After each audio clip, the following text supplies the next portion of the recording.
Bienvenue dans cette nouvelle vidéo. Aujourd'hui, je vais te donner 4 raisons de sauter pieds nus quand tu vas faire de la corde à sauter. Donc enlève tes chaussures et on est parti tout de suite. Mais avant de commencer, je vais juste te parler du programme du sauteur affûté que je viens de terminer, qui est un programme de 9 semaines pour brûler des graisses.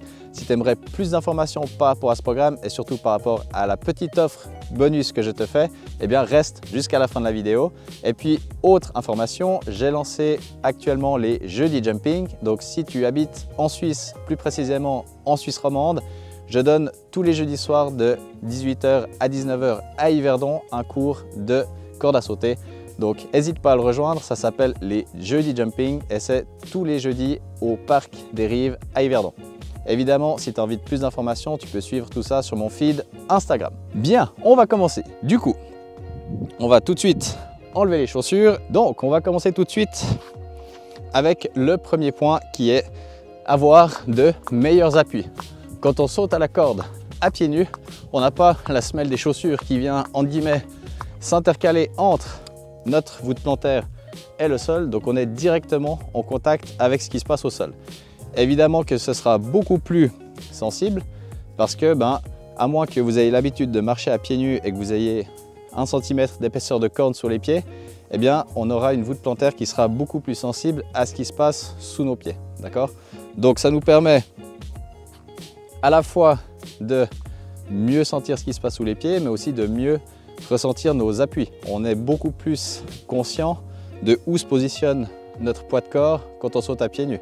S'il est sur le talon, s'il est le plus sur l'avant-pied, et vous verrez que par vous-même, vous allez venir beaucoup plus sur l'avant du pied que sur le talon quand on est à pieds nus. Pourquoi? Parce que si vous êtes vraiment à venir taper à plat, vous allez sentir que ce n'est pas du tout agréable. Déjà, vous aurez l'impression de peser 200 kg et puis vous n'allez pas bénéficier de cet effet rebond. Tandis que sur la pointe des pieds, on sera beaucoup plus doux au contact du sol et on va beaucoup plus rebondir parce qu'on sera beaucoup plus sur l'avant-pied aussi. Donc voilà, point numéro 1, on a un meilleur ressenti sous nos pieds. Point numéro 2, on a un meilleur renforcement, ou on va dire une plus grande activité musculaire de toute la musculature de notre pied et de notre cheville. Pourquoi? Parce que, de nouveau, quand on a nos chaussures, le fait d'avoir le pied avec une semelle entre deux, ça va être comme si notre cerveau il allait envoyer moins d'informations dans la zone. C'est comme tout ce qui est attelle, plâtre, chaussures avec beaucoup de semelles. Notre corps, dès qu'il a une de ces parties qui est comme emballée, il va du coup moins s'en occuper. Il va faire en gros le paresseux et il va envoyer moins d'informations dans cette zone. Donc du coup, notre pied, notre musculature du pied et de la cheville, elle va moins travailler aussi. Parce que on est posé dans notre semelle et puis rien que le fait d'être dans une semelle à plat, on a moins besoin de se concentrer sur la stabilité de notre pied. Donc du coup, le fait de nouveau d'être à pieds nus, ça va venir activer toute notre musculature, ce qu'on appelle intrinsèque du pied. Donc tout ce qui se passe sous la voûte plantaire, qui sont évidemment pas des muscles qu'on entraîne tout le temps. Et puis au niveau de votre cheville aussi, ça va forcer votre pied à devoir se stabiliser et à pas partir dans tous les sens. Donc c'est des choses qui se font quand on est dans les chaussures, mais qui sont accentuées quand on est à pieds nus. Donc voilà pour le point numéro 2. Point numéro 3, on a des appuis beaucoup plus légers quand on saute à pieds nus. Pourquoi? Parce que comme je l'ai évoqué dans le point numéro 1, on va venir mettre notre poids de corps plutôt sur l'avant du pied. Et du coup, notre talon, il ne va pas venir s'écraser au sol, ni notre plat de pied, ou alors très rarement. Donc du coup, ça veut dire que nos appuis, ils seront beaucoup plus légers. On n'aura pas envie de venir s'écraser au sol parce qu'on va tout de suite ressentir les impacts. L'idée ici, c'est qu'on va vraiment sentir ce mouvement de rebond. Et puis ça va nous donner même envie de vouloir être léger, d'accord? Parce que si là, je fais des gros sauts comme ça, je sens que je m'écrase au sol, j'ai aucun rebond. Et puis de 1, ça me demande beaucoup plus d'énergie. J'ai pas de rebond, donc c'est comme si à chaque fois je devais me relancer de zéro. Donc c'est pas le but. Donc point numéro 3, appui beaucoup plus léger parce qu'on est sur la pointe et puis parce qu'on sent beaucoup plus ce mouvement de rebond.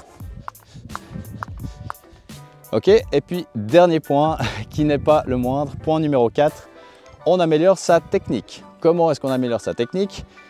Raison un petit peu marrante, c'est que vu qu'on est à pieds nus, Et bah si on se prend la corde dans les pieds, celle-là elle a fait mal. Et ben ça nous fait super mal du coup. Donc ce qu'on va vouloir éviter, c'est de se prendre la corde dans les orteils à chaque tour de corde. Ce qui va indirectement nous amener à être beaucoup plus clean dans notre technique, parce que avec tout ce qu'on a vu avant, on ressent aussi mieux ce qui se passe sous nos pieds. Mais du coup, on va peut-être aussi plus doucement au début et on réalise mieux nos mouvements. Parce qu'une fois que vous vous serez pris la corde dans les orteils 2-3 fois, vous allez vite comprendre. Donc voilà, indirectement, on améliore notre technique à travers tous les bénéfices qu'on a, des meilleurs appuis, des appuis plus légers, d'un meilleur ressenti au sol, mais surtout aussi parce qu'on a moins envie de se prendre la corde dans les pieds, simplement. Donc évidemment que toutes les petites erreurs qu'on pouvait se laisser faire avec des chaussures où ça passait un peu parce que quand on se la prenait dans la pointe de la chaussure, ça faisait pas si mal que ça, et bien sur la pointe des pieds, ça se paye cash. Donc voilà, quatrième point, avec une raison quand même assez rigolote, c'est que voilà, on améliore sa technique parce qu'on n'a pas envie de se prendre la corde dans les pieds. Donc indirectement, on devient meilleur. Voilà pour ces 4 points. Donc des meilleurs ressentis au sol, un meilleur travail au niveau du pied, de la cheville, des appuis plus légers et une amélioration de sa technique de saut. Maintenant, je remets juste mes chaussures pour vous parler des petits bonus qui vous attendent si vous êtes resté jusque-là dans cette vidéo. Du coup, je reviens sur le programme du sauteur affûté. C'est, comme je le rappelle, un programme de 9 semaines optimisé pour que vous brûliez un maximum de graisse. Vous avez 9 semaines d'accompagnement avec moi, donc en gros avec à peu près 4 entraînements par semaine, plus plein de conseils et astuces pour optimiser tout ce qui est brûlage de graisse. C'est un programme que je viens de terminer, et puis si vous voulez en avoir un petit aperçu, je vous offre la première semaine gratuitement. Donc vous verrez dans la description, je vais vous mettre 2 liens pour ce programme. Le premier lien qui sera l'essai gratuit de 1 semaine, et puis le deuxième lien qui est la version payante qui est sur 9 semaines. Donc n'hésitez pas à venir rejoindre ce programme, à le tester, me dire aussi ce que vous en pensez, et comme ça vous avez déjà un petit aperçu de ce à quoi ça ressemble. Et puis si vous êtes motivé, vous pouvez prendre la version longue. Maintenant, pour finir encore avec ces sauts pieds nus, évidemment que vous n'allez pas sauter tout le temps à pieds nus, d'accord? Sauter en chaussures, ça a aussi ses avantages, et puis c'est clair que déjà s'il fait froid dehors, vous allez vous décailler. Et puis l'idée c'est de pouvoir alterner entre des sessions pieds nus, des sessions chaussures. Pieds nus pour tout ce qui serait peut-être technique, se concentrer un peu sur le ressenti, et puis chaussures plutôt type entraînement si on a envie de mettre la sauce, ou si vous voulez mettre la sauce à pieds nus, c'est aussi possible aussi. Donc voilà, vous avez ces deux possibilités, vous êtes au courant des bienfaits qu'il y a de sauter à pieds nus, donc maintenant libre à vous de faire comme vous voulez. Bien, moi je vous laisse ici pour cette vidéo, et puis on se retrouve à bientôt pour de nouvelles. Allez, ciao!